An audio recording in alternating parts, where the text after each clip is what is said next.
रायगड जिल्ह्यातील नवीन अपडेट जाणून घेण्यासाठी आपले रायगड या यूट्यूब चॅनलला लाईक करा, शेअर करा आणि सबस्क्राईब. निवडणूक लढवत आहात, काय अशा प्रकारे नागरिकांचा प्रतिसाद लागतो, कोणती विकासाची कामे घेऊन आपण नागरिकांपर्यंत मतदारांपर्यंत पोहोचत आहात? सर्वप्रथम मी भारतीय जनता पार्टीचे पक्षश्रेष्ठींचे आभार मानतो की त्यांनी युवांना संधी दिली. सन्माननीय आमदार प्रशांतदादा ठाकूर साहेब यांनी जो माझ्यावर दाखवलेला विश्वास आणि परेशदादा ठाकूर यांनी पनवेल शहरात केलेली कामं आणि संघटनात्मक बांधणी अविनाश कोळी साहेब जिल्हाध्यक्ष यांच्या माध्यमातून जी झाली आहेत, तर पक्ष संघटना म्हणून भारतीय जनता पार्टी ही पनवेल शहरात खूपच स्ट्रॉंग आहे. आणि जसं तुम्ही मला विचारलं की नागरिकांचा प्रतिसाद कसा, तर तुम्हाला माहिती आहे की आमचे 2 उमेदवार हे ऑलरेडी बिनविरोध जिंकलेत. पनवेल शहरात जी विकासाची कामं सन्माननीय सभागृह नेते परेशदादा ठाकूर यांच्या माध्यमातून झाली, त्या जोरावर समोर विरोधकच राहिले नाही. म्हणजे जर तुम्ही बघाल की शेतकरी कामगार पक्षाकडे किंवा उभाटाकडे सक्रिय कार्यकर्तेही नव्हते किंवा त्यांच्यात कुठली सगळीकडे उदासना होती की कोण निवडणूक लढेल.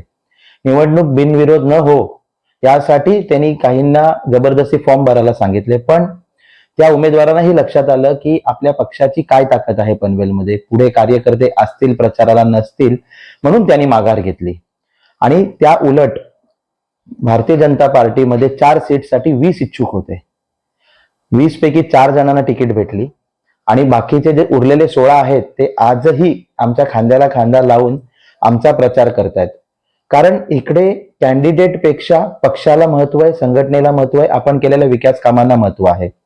जेव्हा मी घरात जातोय तर अतिशय बेस लेवललाही असं होतंय की बाबा आमच्या नगरसेवकांनी सभागृह नेत्यांनी आम्हाला लाईट आणली, इकडे आमचा हा रस्ता केला, राजू सोने साहेबांनी आमचं हे गटाराचं काम केलं, रुचिताताईंनी आमचं अमुक काम केलं, दर्शनाताईंनी आम्हाला शासकीय योजना दिल्या. तर माझे जे सहकारी जे निवडून आलेत त्यांच्याबद्दल खूपच पॉझिटिव्ह वातावरण आहे. आणि हे सगळं बघताना मलाही एकदम असं वाटतं की ह्यांनी जी दिशा दिली आहे त्याच दिशेवर आपल्याला पुढे काम न्यायचं आहे.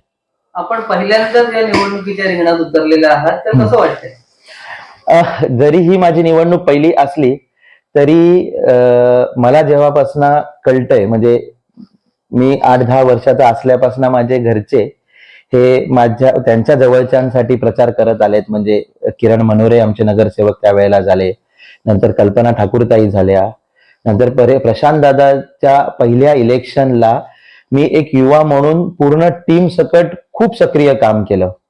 त्यानंतर मग अनिल भगत साहेब असतील, त्याच्यानंतर राजू सोनी साहेबांचे इलेक्शन. तर इलेक्शन काय आमच्यासाठी नवीन नाही, माझ्यासाठी तरी. आणि आजवर सगळ्यांसाठी काम केलं आणि आज मला त्याच गोष्टीचा आनंद आहे की जसं मी लोकांसाठी किंवा माझ्या जवळच्यांसाठी प्रचार करत होतो, आज तीच सर्व लोक माझ्या पाठी ताकदीने उभी आहेत आणि माझ्यासाठी प्रचार करतायत. तर खरंच म्हणजे प्रचाराचं जे आमचं ओघ आहे, जर तुम्ही बघाल आम्ही 3 टीम 4 टीम करून फिरतो, पण प्रत्येक टीम मध्ये जरी 70-80 कार्यकर्ते सहज, आणि लोकांकडनं जो येणारा पॉझिटिव्ह रिस्पॉन्स आहे ना, त्याच्यानी अजून एनर्जी भेटते की आपण असं छान काम केलं पाहिजे. प्रभाग 19 हा भाजपचा बालेकिल्ला आहे, तर प्रचार करताना कसं वाटतंय आणि विकास कामं यापुढे आणखी कोणती जोमाने करणार आहात? प्रभाग 19 बघितलं तर आमदार प्रशांत ठाकूर साहेबांचा मतदारसंघ किंवा वॉर्ड पहिले बोलू शकतो. त्यानंतर परेश दादा तिकडे उभे राहिले, आमचे जिल्हाध्यक्ष अविनाश कोळी साहेब ही इकडे राहतात.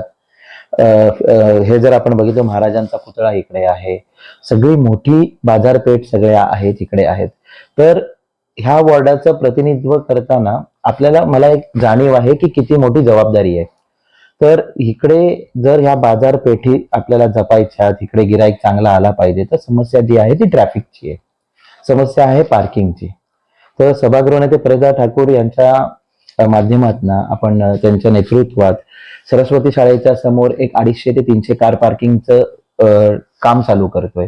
बस स्टँडच्या समोर आपण पार्किंगचं काम चालू करतोय. विविध ठिकाणी पार्किंग स्लॉट्स उभारतोय, जेणेकरून जे बाहेरून खरेदी करायला येतील त्यांना नीट पार्किंगचे स्लॉट्स अवेलेबल आहेत. आणि रस्त्यावर जर गाड्या कमी लागल्या तर ट्रॅफिकचाही इश्यू सॉल्व्ह होऊ शकतो. काही ठिकाणी आपल्याला वन वे करायची गरज आहे, काही ठिकाणी आपल्याला टाइम मॅनेजमेंट करायची गरज आहे. कारण की समजा व्यापारी एरिया असल्यामुळे तिकडे गुड्स व्हेकल्स पण खूप येतात. मग लोडिंग अनलोडिंगच्या वेळेला होणारी जी समस्या आहे त्यांना काहीतरी टायमिंग स्लॉट्स देऊन असं काहीतरी आपल्याला करावं लागेल. तर मेजरली तेच आहे. त्याच्यानंतर इलेक्ट्रिसिटीचं आहे की बाबा अखंडित वीज पुरवठा आपण दिला पाहिजे, तर त्या बेसिस रिलेटेडही आपण काम करतोय. प्रभाग क्रमांक 19 जे समस्या आहेत त्यांचा पाठपुरावा आपण कशा प्रकारे करणार आहात? सॉरी, प्रभाग क्रमांक 19 मधील समस्यांचा पाठपुरावा आपण कशा प्रकारे करणार आहात? प्रभाग 19च्या ज्या कुठल्याही समस्या आहेत, आम्ही 4ही नगरसेवक मधले 3 माझे सहकारी आहेत ते ऑलरेडी अनुभवी आहेत. तर त्यांच्या मार्गदर्शनाखाली मीही ज्या ज्या ठिकाणी गरज आहे, जिकडे आपल्याला लक्ष देऊन करायचंय ती प्रत्येक गोष्ट मी पालिकेमार्फत जी करता येईल ती करीन. सेकंडली, युथ असल्यामुळे माझ्यासोबत बऱ्या प्रमाणात युथ जुडलेला आहे. तर युथच्या डेव्हलपमेंटसाठी आपल्याला काय करावं पाहिजे, कुठे ग्राउंड डेव्हलप करायचे, लहान मुलांना खेळण्यासाठी कुठे गार्डन्स डेव्हलप करायचे, कुठे वाचनालय करायचे, सिनियर सिटीजनसाठी करायचे, या सगळ्या गोष्टी मनात आहेत, ज्या पेजमध्ये आहेत. आणि ऑलरेडी परेशदादा ठाकूर साहेबांनी जे काम केलंय, म्हणजे मला शून्यापासून चालू नाही करायचंय, त्यांनी ऑलरेडी खूप बेस भक्कम आहे. फक्त त्यांच्या नेतृत्वात मार्गदर्शनाखाली हे जी कामाची ओघ आहे ती पुढे न्यायची आहे. हा जो वार्ड आहे हा गेली कित्येक वर्ष झुंजारराव कुटुंबीय आणि ठाकूर कुटुंबियांच्या जवळचा आहे. सगळी जी मदार आहे तुमच्या खांद्यावरच होती. अगदी 2006च्या निवडणुकीपासून तुमचे बंधू असलेल्या या निवडणुकीमध्ये सक्रिय होत. या निवडणुकीकडे सगळं जे लक्ष लागले पनवेल महानगरपालिका तुमच्या एका सीटकडे लागलं, कारण हा बालेकिल्ला आहे. बालेकिल्ल्यातील सीट आज महत्वाची मानली जाते. ह्या सीटकडे लक्ष लागले असताना तुम्ही विरोधकांना किती मताधिक्याने निवडून येणार आहात? तू काय सल्ला द्या? हे बघा, कसं आहे की आपण आपल्या कामाच्या जोरावर लोकांकडे मत मागतो. पक्षाची ताकद पाठी आहे. माझ्या घरच्यांची पुण्याई आहे की झुंजारराव कुटुंबाने जे जिव्हाळ्याचे संबंध सगळ्यांचे जपले. तर आज मी खूप घरात जातो ना, जेव्हा कुठली आजी भेटते किंवा आजोबा भेटतात ना, तर खूप आपुलकीने बोलतात, अरे तू उल्हासचा मुलगा का, प्रशांतचा पुतण्या का, जितूचा का, असं लगेच आपलं मन भरून येतं की नाही, माझ्या घरच्यांचे संबंध पूर्ण वॉर्डात सगळीकडे आहेत.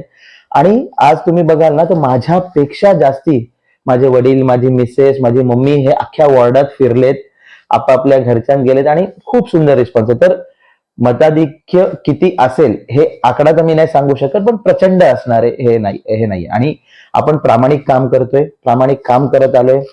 मी जर स्वतः बघितलं तर जी पक्षाने जबाबदारी किंवा जी आयुष्यात जबाबदारी भेटली, मी इंटर पनवेल क्रिकेटचा अध्यक्ष आहे, तर पनवेलमध्ये क्रिकेट जिवंत ठेवलं.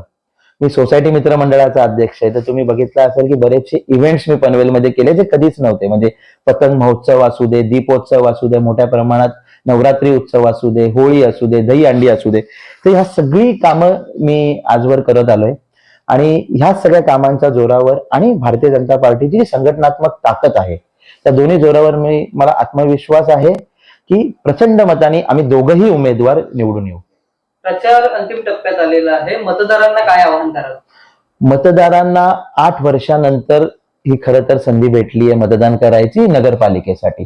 आणि 8 वर्षाच्या पूर्वीचं पनवेल आणि आजचं पनवेल जी विकास कामं सभागृह नेत्यांच्या मार्फत झाली आहेत, आम्ही फक्त सगळ्यांना तेच सांगतोय की तुम्हाला पुढे काय करायचंय, आपल्याला पनवेल कसं बघायचंय.